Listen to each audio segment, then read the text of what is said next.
Hello, dear students. Hope you all are doing fine, and welcome back once again to the online class after a long gap. And I believe that in the previous video, Sir Abhilash Antony has taught you or has explained very well about the changes and about the deleted topics or portions of your syllabus. And today we are going to start with the poetry called The Ball Poem. The Ball Poem by John Berryman is a poetry about the experience of loss. A child has to understand the nature of loss sooner or later. This idea or the idea of loss is made clear through the episode in which a boy loses a ball and is upset over it. A ball doesn't cost much, nor it is difficult to buy another ball. Still, the poet does not like to help or console the boy. He wants that the boy should himself learn how to cope with his loss. The poet also described the reality of life which everyone has to face one day. He has touched the topic of how to stand up against the miseries and sorrows of life. John Berryman was born in 1914 and died in 1972. He was an American poet who gained popularity in the second half of the last century. He was a prominent poet in the confessional school of poetry. One of his popular collection of poems is The Dream Songs, which was a sequence of 385 poems published in 1969. He was honored with the prestigious award, Pulitzer Award for Poetry. The subject of his poetry is his own life and personal experiences.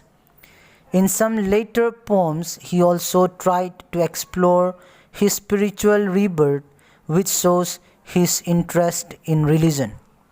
He also won the National Book Award. Now let's read and explain the poem. What is the boy now who has lost his ball? What is he to do? I saw it go, merrily bouncing down the street, and then, merrily over, there it is in the water. Students, merrily means cheerful and bouncing means jumping up and down. Here the poet is talking about a boy who has lost his ball. He wants to know about him, or the poet wants to know about the boy and his reaction because he has lost his ball. Further, the poet asks to himself that what this boy will do after losing his ball.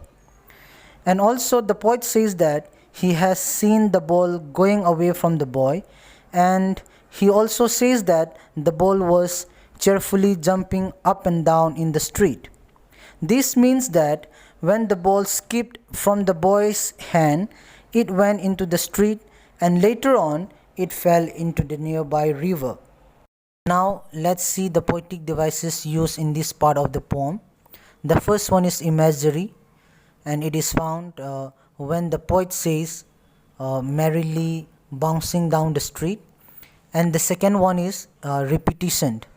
Here you will see that the word what is being repeated in the second line, so it is a repetition. Now let's continue reading the poem. No use to say, oh, there are other balls. An ultimate shaking grief fixes the boy as he stands rigid, trembling, staring down. All his young days into the harbor where his ball went, I would not intrude on him. A dimed another ball is worthless now. He senses first responsibility. So grief means sorrow, and rigid means fixed, trembling means shaking, and harbor means dock or port, and intrude means invader. And students, dime is US money or US currency. It is dime is equal to 10 cents. Okay, and worthless means valueless or useless. Here the poet says that there is no benefit of consoling the boy by saying that he will get another ball as there are other balls. And he says so because the boy is feeling very sad and he is completely surrounded by sorrow.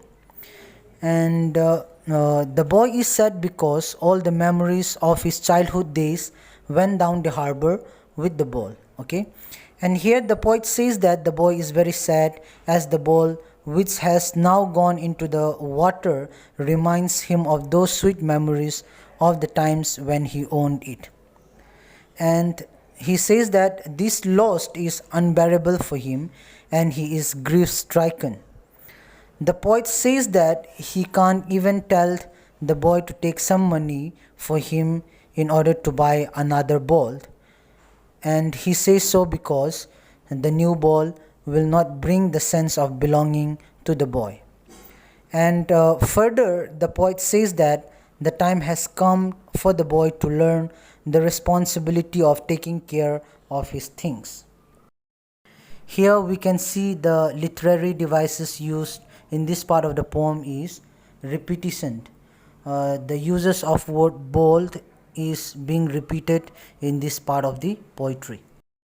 Now let's continue reading the remaining part of the poetry.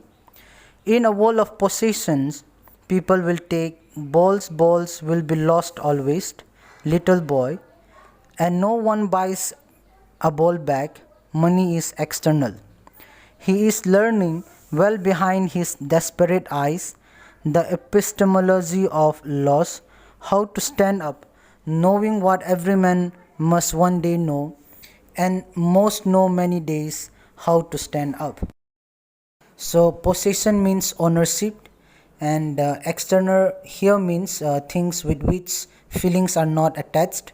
Desperate means hopeless, and epistemology means knowledge, or the Greek word, or it is a Greek word, and episteme means knowledge. Here the poet says that the boy has to learn that in this materialistic world many of his belongings will be lost. He actually personifies the ball as his belongings, be it the worldly things or the relationships he is in possession of. So he says, or the poet says that the boy has to learn to live without them no matter what. He says no one can buy, or the poet says that no one can buy back such things for him. And the poet said so because according to him, money can't buy you everything.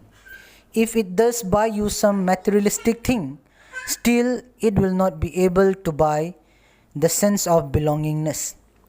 He says that, or the poet says that the boy is learning how to stand up against the sense of lost things.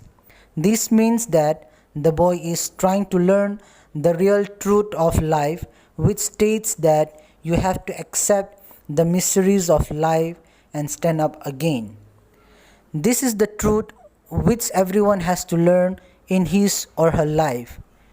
The harsh truth of standing up against the old miseries of life that everyone has to bear. Now let's see the literary devices used in this part of the poetry. The first one is alliteration. The sound ba or b is being repeated in the line, buys a ball back. And the second one is repetition. The word ball is being repeated. So dear students, we understand from the poem that the idea that the loss of one thing or the other in a world of possession is inevitable. The loss is universal and nothing remains forever. And very importantly, each one of us has to be brave and learn how to cope with the lost.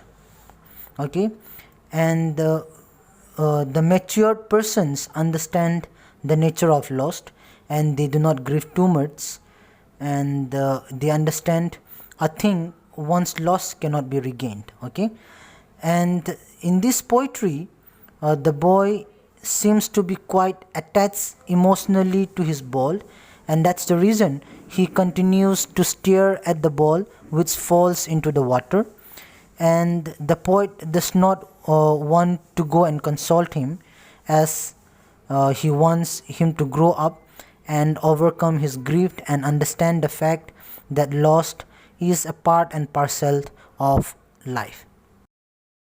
So dear students, that's all for today's class. Hope you understand well the lesson. Thank you.